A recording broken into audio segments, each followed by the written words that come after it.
தமிழ்நாட்டில் விநாயகர் சதுர்த்தி மற்றும் ஓணம் பண்டிகை கொண்டாட்டத்தையொட்டி மலர் சந்தைகளில் பூக்கள் விலை கடுமையாக உயர்ந்துள்ளது. மதுரை மாட்டுத்தாவணி மலர்ச்சந்தையில் பூக்கள் வியாபாரம் காலையிலேயே களை கட்டியது. மதுரையின் சிறப்பே மல்லிகை. விநாயகர் சதுர்த்தியை முன்னிட்டு கிலோவுக்கு 600 ரூபாய் அதிகரித்து 2000 ரூபாய் வரை விற்கப்படுகிறது. பிச்சி 1200 ரூபாய்க்கும் முல்லை 1000 ரூபாயாகவும் உள்ளது. கேரளாவில் 10 நாட்கள் கொண்டாடப்படும் ஓணம் பண்டிகையை முன்னிட்டு கன்னியாகுமரி மாவட்டம் தோவாளை மலர் சந்தையிலும் பூக்கள் விலை அதிகரித்து உள்ளன. சில நாட்களுக்கு முன்பு 400 ரூபாயாக இருந்த பிச்சிப்பூ விலை தற்போது 1000 ரூபாயாக உயர்ந்துள்ளது. அனைத்து பூக்களின் விலையும் தோவாளை சந்தையில் உயர்ந்துள்ளது. மல்லி பிச்சு எடுத்துக்கிட்டேன்னா மல்லி 800 ரூபாயிலிருந்து 1000 ரூபா போகுது. பிச்சு உங்களுக்கு 800 ரூபாயிலிருந்து 900 ரூபா போகுது. கொழுந்து மரு எல்லாம் வந்துட்டு அருகம்புல் பிள்ளையாருக்கு வந்து அருகம்புல் 150 ரூபா வச்சுருக்கு.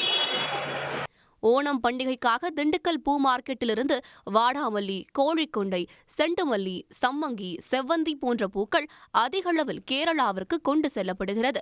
இதனால் 10 ரூபாய்க்கு விற்பனையான செண்டுமல்லி தற்போது 130 ரூபாய்க்கும் 20 ரூபாயாக இருந்த 1 கிலோ வாடாமல்லி 250 ரூபாய்க்கும் விற்கிறது.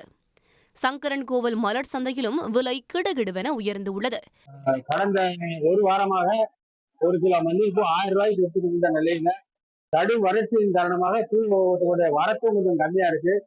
வெயிலுடைய தாக்கமும் அதிகமா இருக்கு. அதனால இன்னைக்கு ஒரு நாளைக்கு முன்னிட்டம் விநாயகர் சதுர்த்தியை முன்னிட்டு 1 கிலோ மல்லிகைப்பூ 2350 ரூபாய்க்கு இப்போ வித்துக்கிட்டு இருக்கு. பிச்சிப்பூ ஒரு கிலோ 1200 ரூபாய் வரை வித்துக்கிட்டு இருக்கு.